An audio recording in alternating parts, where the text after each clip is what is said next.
I told you okay, hi. We are live.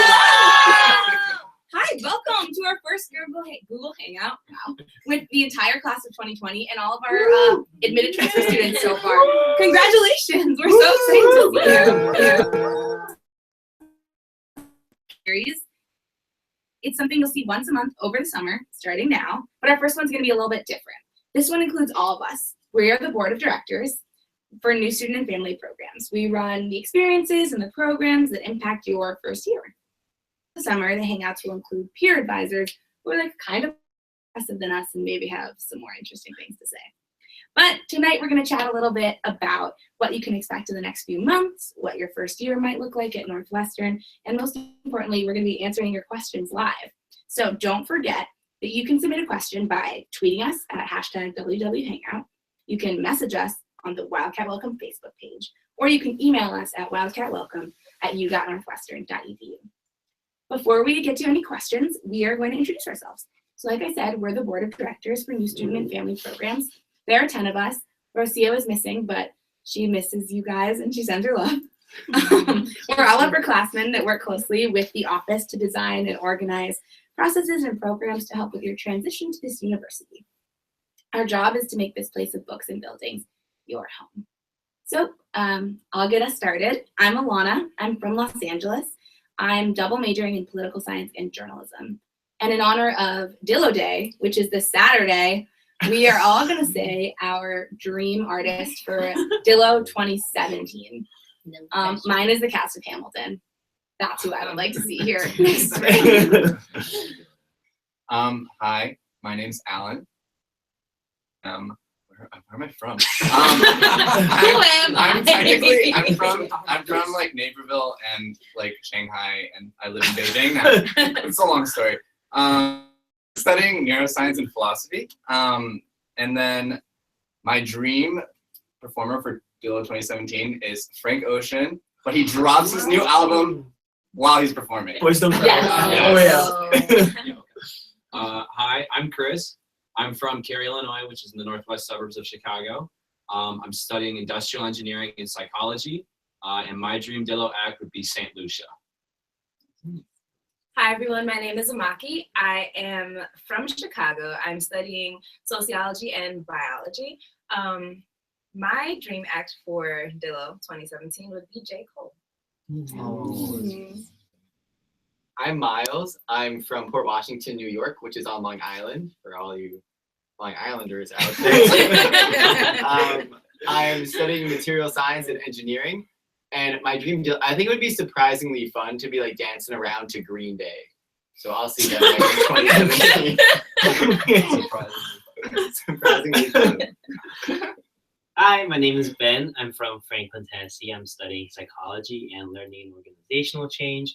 And my dream act would probably be both artists who've been here already, either Kendrick Lamar or Chance the Rapper. Chance the Rapper was here 2 years ago. I forgot when Kendrick Lamar came, but 12. Yeah. Yeah, it'd be so cool to see him. Hey guys, I'm Isaac Sims. I'm a radio, television, film major from Westchester, New York, and my dream Dillo act would be Wilco, another Chicago native band. Radio, television, film. Gotcha. My name is Wendy. I am a junior studying mechanical engineering, and I just declared a design certificate, so I can take design classes. I'm from Chicago, and my dream act for Dillo would be Beyonce. True. That's classic. Hi everyone, my name is Elizabeth. I'm from Auburn, Alabama. I'm a trumpet performance major in the Beaton School of Music, and my dream act for Dillo 2017 would probably be a toss-up between Alabama Shakes or Snarky Puppy. Great choices. So we are going to get started. Don't forget you can submit questions throughout our entire Hangout. So this one comes from Kishan. Purple Prep has been referenced in this group. When do we receive it? Is it a different time for international students? Anybody can take this? I can take this one.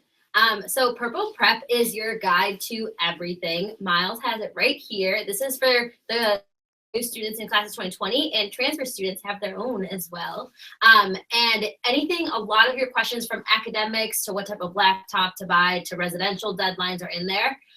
Really, I think it's the best resource you have. So once it'll get to you, just keep it, and a lot of your answers might be there, but we're also here to answer them. And specifically to international students, all of the Purple Prep packets have been sent out to both domestic and international students, but international students will be receiving a follow-up email so that you can track your package, but everyone will be getting one. Just hold tight. It really depends on how long snail mail takes.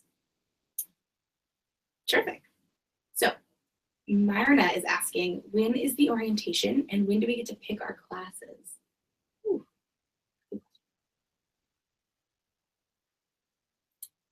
I can take it. So some of this information was in the March to the Arch email that you received on May 3rd.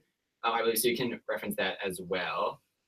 So when is orientation? Orientation is the week before classes start. So you move in on Monday, September 12th, which is like the official start to Wildcat Welcome, and then leading up to the first day of classes on Tuesday, September 20th, it will be Wildcat Welcome. That's Northwestern's pre-orientation program. Is required for all incoming undergraduate students. It's like the best week ever. We'll attest to it. And so one of like the beauties of Wildcat Welcome is like you have a whole week before classes start, is unlike different programs where you might just like be at school for like a weekend in the summer, you're all on campus together and you don't have to worry about anything for the most part until you're on campus. So in terms of registering for classes, you'll do that with your peer advisor, who you'll hear from over the summer for the first time. But you'll register for classes with them one of the first days of Wildcat Welcome. Yeah, just to clarify, Wildcat Welcome is the orientation program, not the pre-orientation. Oh, yeah, sorry. No, thanks, Alan. You're welcome. Great. Okay, so Tamara plans to live on campus, but her family only lives 3 hours away. Is it a good idea for her to bring a car, or are there other ways to commute back home? First year students who live on campus, or like even like sophomores and juniors who live on campus, aren't allowed to have cars. So sorry, unfortunately you can't bring your car to campus. There are like a lot of different ways to get places. So like I don't know if the metro is close to your home, mega bus station, but generally those are how people get to places. Yeah. Andrew is asking, how do you know what placement tests to take and when should you take them? I can cover that one. So placement tests, a lot of that information will be in Purple Prep, so hang tight, you'll get that soon. I'm sure y'all are dying to take some tests. But the placement tests you do need to take, if you're an engineering student, specifically in McCormick, you will have a guaranteed math placement test that you have to take. It's lots of fun. As far as other majors go, be on the lookout as far as what you're considering studying, because certain majors do either require you or ask that you take one of the math placement tests or a similar placement test, just so you know where you're standing. Other placement tests, such as language and a couple of Beanin tests, will happen on campus during Wildcat Welcome and the first week of classes. So hang tight on those. Don't throw all your notes yet. You might need them. But, you can find more information on the New Student Family Programs website. And then there's also going to be information in Purple Prep as well. You get that. Okay. Chris is wondering, thinking about the housing contract, how do I find a roommate? I can take that one. Well, in the housing contract, I would say recommend, it's not a bad idea to use a lifestyle questions in the housing contract. A lot of students every year get their roommates that way, and it certainly has its pros and cons, and I think it works out in most cases. So It comes from Res Services. Right. So it's like a program that's sent out through the university. yeah, and the lifestyle questions are ones that they'll use to match you to someone who has similar answers, or however they use it to match up random roommate pairings. Things like, do you smoke? Do you like to stay up late? Do you like to keep your room cold? Things that are going to matter when you're living in a small space with them.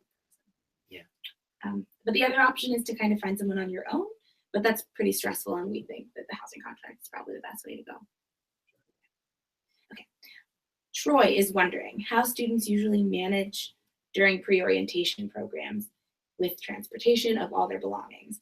So when do my parents come for move-in day? How do I get all my stuff to my dorm? Like, what do I do with my stuff if I'm doing a POP program? So I had a POP program, and I'm from Chicago, so it was a bit easier for me because of the location. But I came up, my parents dropped me off the day that my program started, and I only had one bag for my I had a Catalyst. And then I was away, and the day of, all pre-orientation programs come back before Wildcat Welcome starts, either a day before or either the day of in the morning. And then you just go through the same process as a new student. So you check in with your welcome center, you go to your new res hall, you get your key, and your luggage gets moved in. I know a couple other students also got their luggage shipped out. So if you go through specific programs through Northwestern, they're able to put it into your dorm or your residential hall before you get there. But I think it's definitely feasible to do either if you're living in the area or you're from far away. Yeah, we really recommend that you only bring one bag when you go on your POP trip because it's more difficult to get all of your stuff into your res hall. You won't necessarily have access to your own dorm room until move-in day for all new students. So it's better if you can have a family member come and meet you during parents' orientation and your orientation and move in with you on general day. Okay, Jose Manuel is asking another thing about class registration. When will he get his class schedule? Take that one. So again, so during Wildcat Welcome, which is the orientation program here, you'll have a couple of days where academics will be the focus. So you'll be able to meet with an advisor for your first year advisor, and they will talk to you about like different options for classes, and then you'll be able to sit down with a peer advisor and actually like register for classes. So you'll be able to have your class schedule before classes start, obviously, but during Wildcat Welcome. What does that advising process look like? Do you get to talk to a professor? Are you just relying on your peer advisor? So this will differ from school to school. For McCormick students, you'll hear from your peer advisor over the summer, and you'll also be reached out to by, we have 5 advisors in McCormick who are just there for first year students. I mean, you'll be matched with one of them, and they'll also reach out to you during the summer just to like get to know you and talk to you a little bit. But as we mentioned, you won't be like registering for classes or selecting classes at that time. It's just to kind of make sure that you guys are on the same page once you meet with them while you're on campus. And I'm curious what other schools. Yeah, another thing about registration that's cool this year is that you're gonna actually be going through registration with your PA group. In the past, it's been determined, the time you register has been determined by your student ID, but this year it's determined by your PA group. So you're going to be with the group of people that you've been with already for a couple days during Wildcat Welcome when you register for your classes. So you'll already have your PA there, your peer advisor, as well as all the other people in your group kind of supporting you and talking about what fun classes you get to take. And just echoing what Miles was saying, for BNN, it's similar. You meet with an advisor face to face.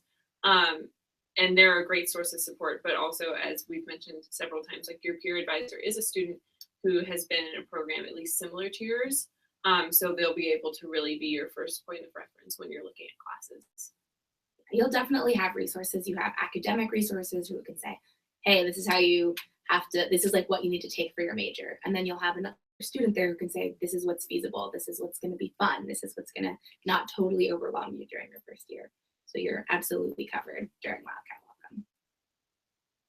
All right, our next question comes from Maddie. What do you think the most important thing is when you are choosing a residential building to list in your housing contract? So I feel like a lot of incoming students feel like they need to live where their classes are, sort of like in the proximity to where their academics buildings will be. That was not the case for me, and I know for a lot of people, they actually try to do the opposite, where they want to be, if they're an engineer and a lot of their classes are going to be up north, they try to live south, so they are exposed to a different part of the student body, they get to meet more people, and also explore another part of Northwestern's campus.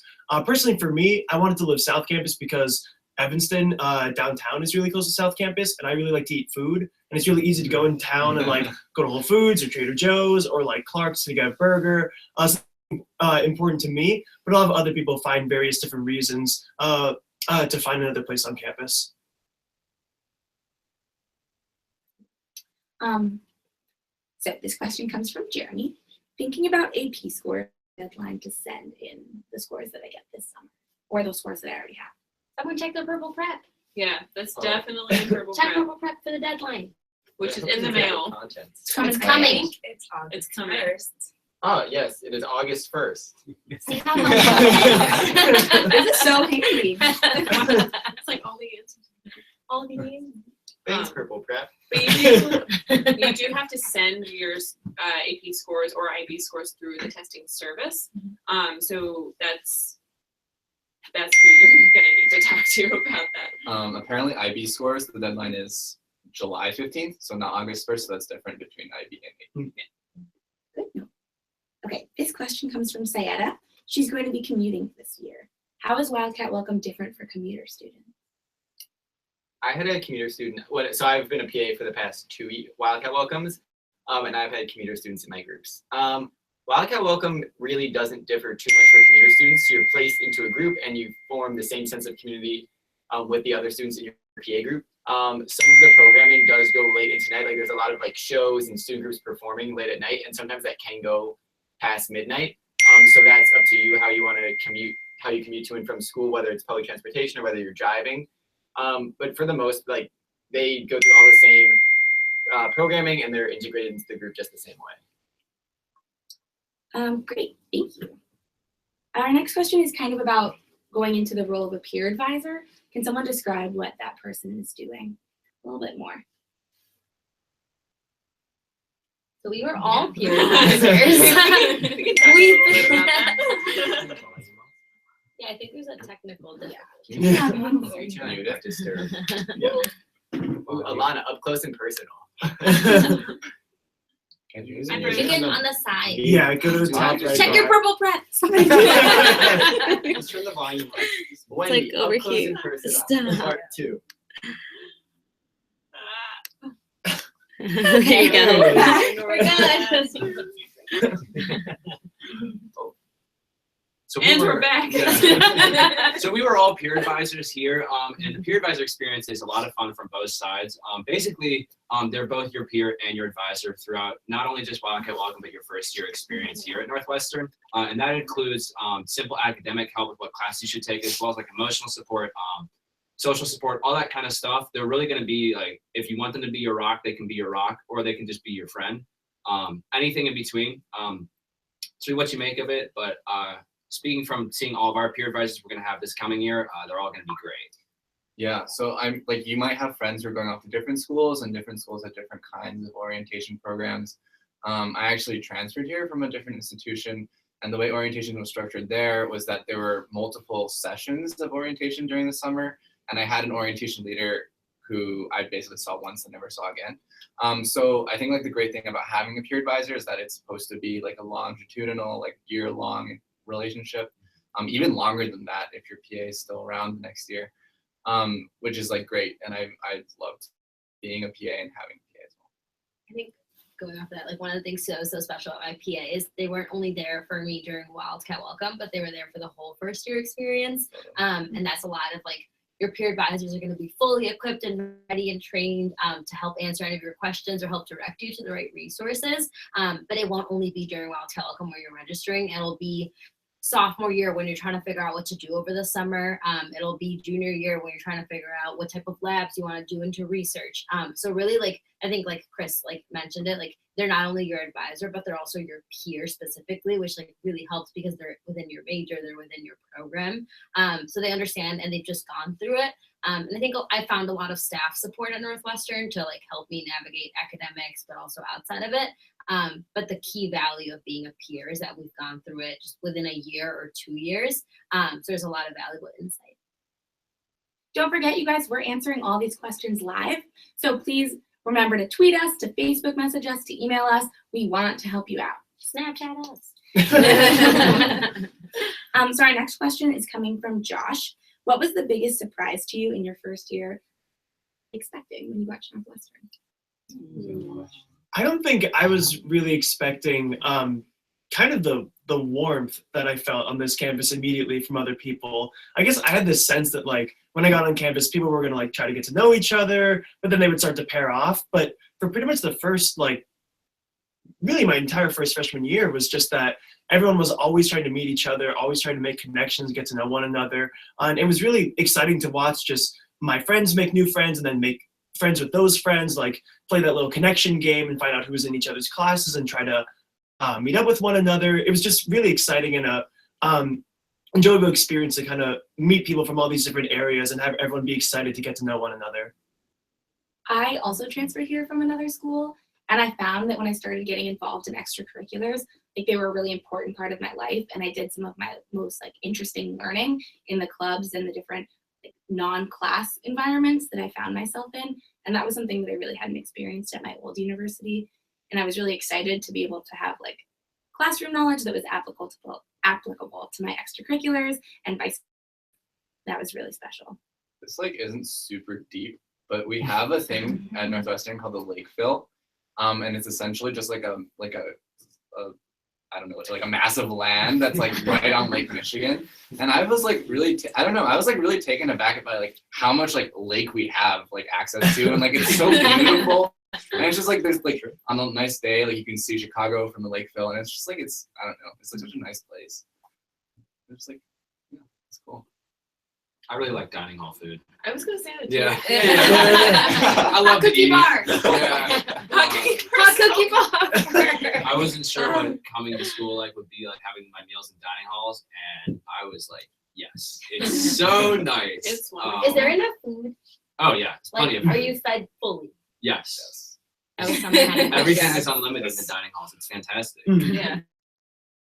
Combining what Chris said with what I just said, I just realized like one of my favorite realizations of fall quarter of my freshman year was that when I went to dinner, it was like dinner with my friends. Like throughout like my entire life, it's been like coming home and eating dinner with my parents or like which is fine, but like I hope your parents are watching. or like a guardian.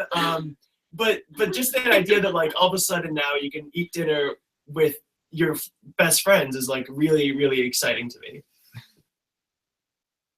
Next question is from Keisha. What is international student orientation, and is there a different movement? So international student orientation is for students who live outside of the U.S. It's super strongly encouraged for you to participate if you do live outside the U.S. It's from September 8th through the 12th, and then right once ISO ends, international student orientation ends, you start Wildcat Welcome, and I believe move-in is for, September 8th for international students as well. You do get to move in early if you're participating in international student orientation. But you do need to register, so you will have all that information in, again, Purple Thread. Okay, our next question is from Sayeda. I'm interested in switching majors from one school to another. When do I do this, and what is that process like?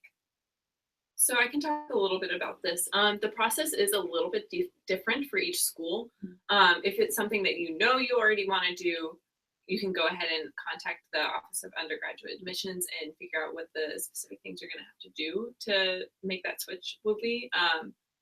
But just like but it's also something that I've had multiple students in my PA groups, because I've also been a PA for years, make a switch from one school to another. And it generally is very easy to do.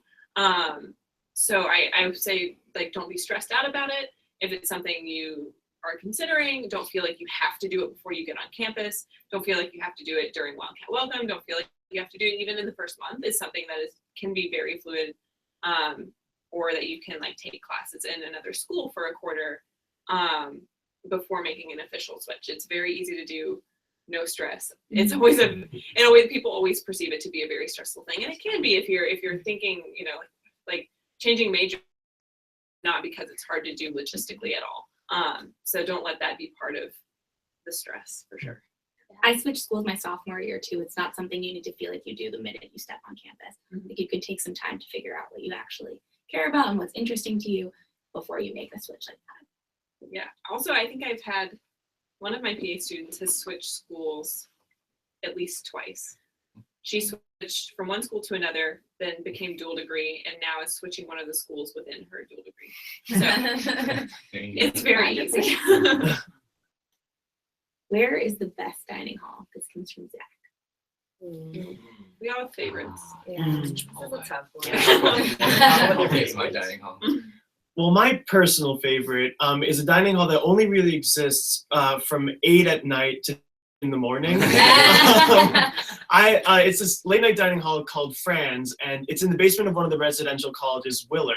And Willard throughout the day has like a breakfast, lunch, and dinner. Then they close for a little period before they turn into, magically they become Fran's. And all of a sudden they start making like quesadillas, burgers, chicken sandwiches. They have incredible milkshakes. And I love that place mainly for its like food's good, but like the social function is pretty incredible.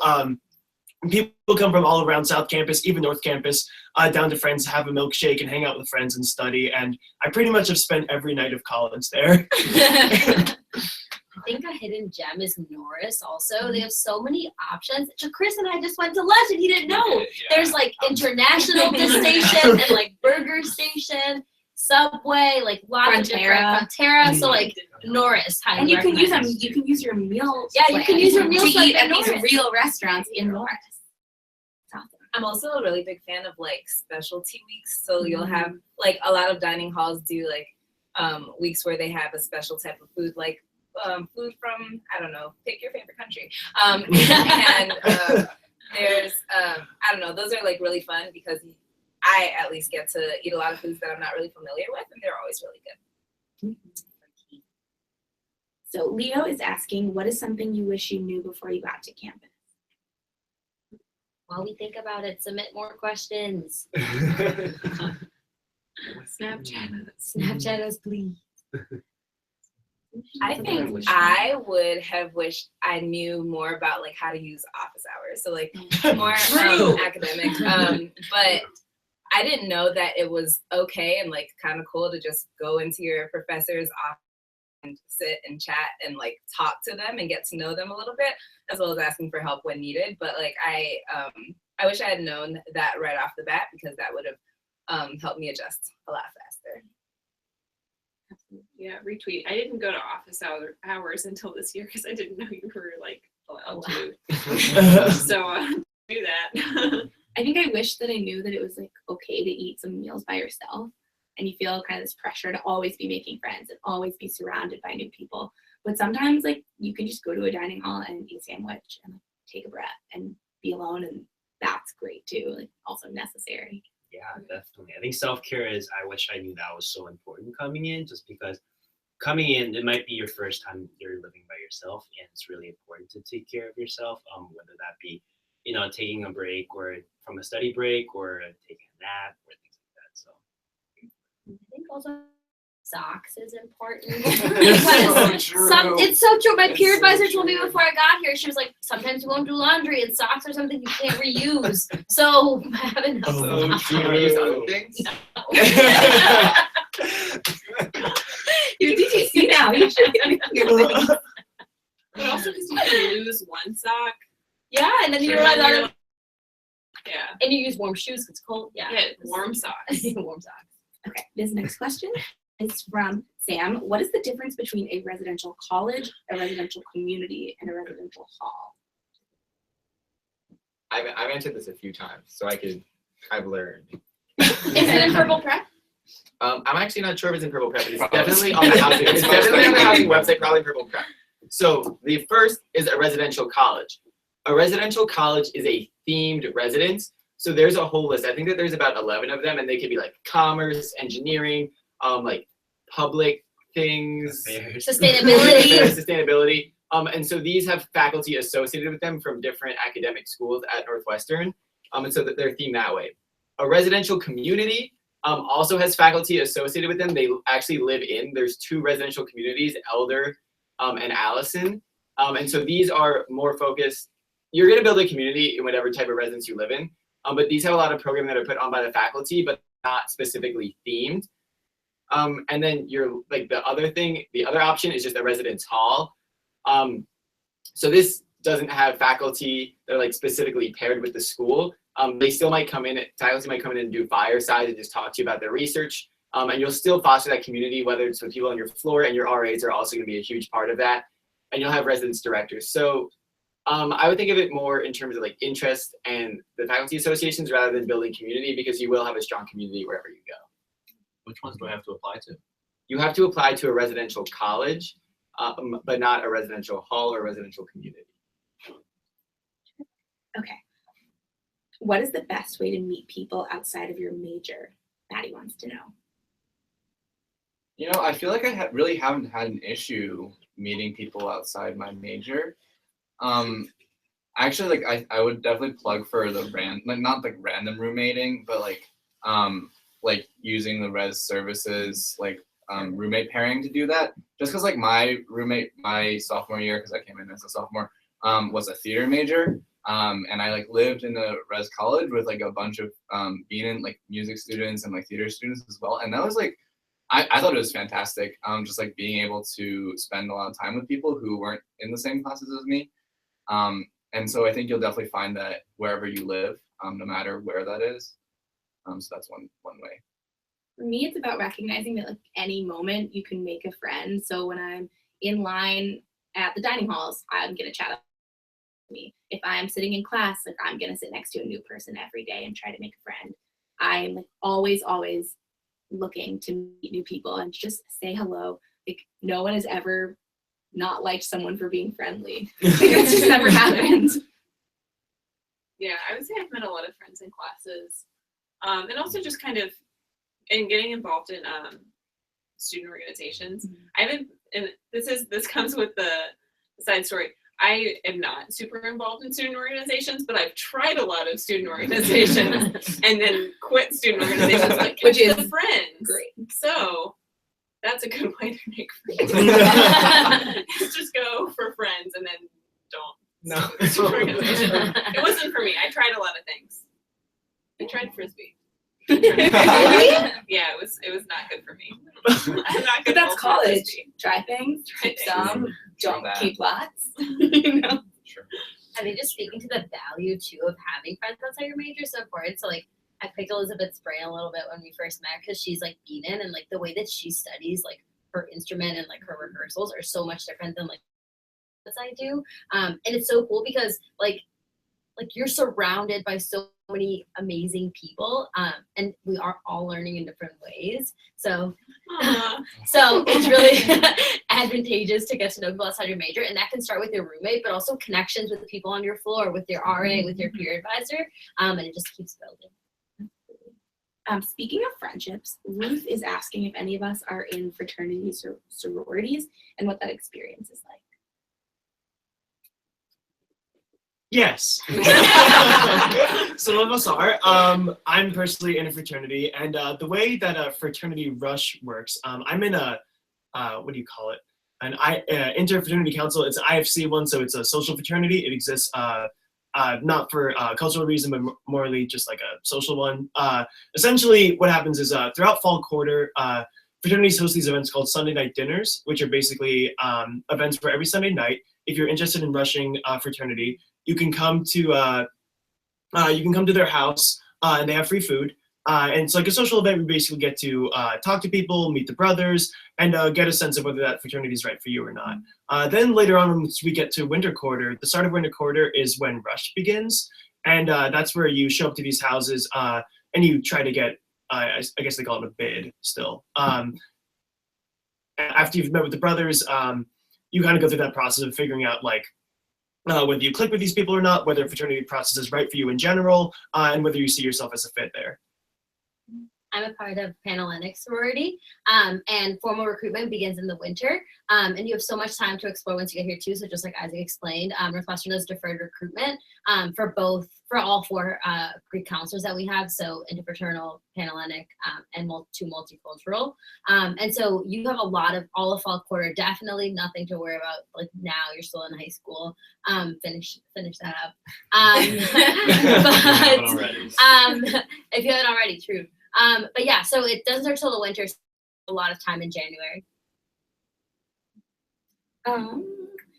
So we've been talking a lot about food as board. We like to eat.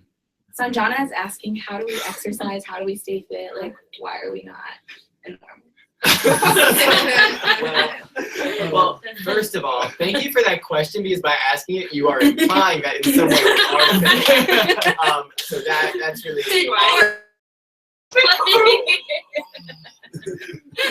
We all sprinted here. We run. Yeah, so I find Northwestern campus to be really inviting if you're interested in running or doing any sort of activity like that. Running along the Lakeville, which as I mentioned earlier, is one of the highlights of like my Northwestern experience here. Doing it around like golden hour, which is like 6 p.m. Yeah. It's really nice. There's plenty of areas around campus. You can run along the Lake Michigan, kind of going down towards the beach. You can also run through Evanston. I just really like running. We have this beautiful temple up near Wilmette called the Baha'i Temple, and it's kind of like a runner's landmark where you like run from campus to the temple and you take a photo to prove to everyone that you ran there. And it's really cool. It's a beautiful place. And if you're not a runner, there's a lot of other options on campus too. We have 3 gyms, or if you're interested, I know I joined a club sports team, but there's also intramural sports every quarter. If you're interested in those, there's a lot of different ways to just like actually get active with things you're interested in. You don't have to commit for like a full year. As far as the gyms go, there is Patton, Blomquist, and Henry Cowan Sports Pavilion. All 3 different gyms, but they're all 3 great in their own ways. I've used all 3 of them as well. Their hours change throughout the quarter, but their website's fantastic. There's a lot of different services that they actually offer too, so I would suggest checking them out if you're interested. Even though we do have a really great shuttle that runs on campus and it comes pretty often, Northwestern is a long campus, and you'll find that if you walk just up and down campus a few times, that's a couple miles. So you're always moving, even in winter. Okay, this is a question from Noelle. She wants to know if she started a petition for a hot tub at Northwestern, would we sign it? Noelle. There is a hot tub on campus. It's for athletes. Oh. Yeah. Oh. I didn't know that. We're not athletes. In the training center. But yes, I would. Yeah. Hard yes. Hard yes. Soft yes. Only if it's Soft shaped like a paw. Soft. If it's shaped like a paw or maybe an N, I would sign it. The Northwestern end. Not the Global marketing. academic end. Okay, so that's all the time that we have for questions. Thank you guys so much for tuning in, for shooting us all of your questions. We're going to be answering the submitted questions that we didn't get to individually, so hang tight and we'll get to them either tonight or tomorrow on whatever medium you chose to ask it. We have a lot of social media coming up. We've got Dillo Day post coming tomorrow. Dillo Day! Day! We're going to be live snapping from the event. We're going to be giving you a Spotify playlist, listen along. Basically like you're going to be here with us, which you will be soon, and we can't wait. Yeah. So continue asking us questions on Facebook. Keep shooting us your questions. We are literally always here for you. So thanks for tuning in, and we will see you all soon. Yay! Go Cats!